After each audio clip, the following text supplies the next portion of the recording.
ಅರ್ಚಿಷ್ಮಾನರ್ಚಿತಃ ಕುಂಭೋ ವಿಶುದ್ಧಾತ್ಮ ವಿಶೋಧನಃ ಅನಿರುದ್ಧೋ ಪ್ರತಿರತಃ ಪ್ರದ್ಯುಮ್ನೋ ಅಮಿತವಿಕ್ರಮಃ.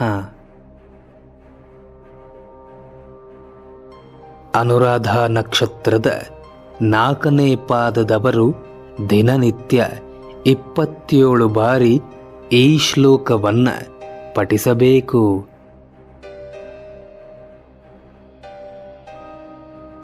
ಇದರ ಅರ್ಥ, ಬೆಳಕಿನ ಜ್ವಾಲೆಗಳಿಂದ ಸುತ್ತುವರಿದವನಾದ ಮತ್ಸ್ಯ, ಕೂರ್ಮ, ವರಾಹ ರೂಪದಲ್ಲಿ ಅವತರಿಸಿದರೂ ಕೂಡ ಆತ ಪರಿಶುದ್ಧ.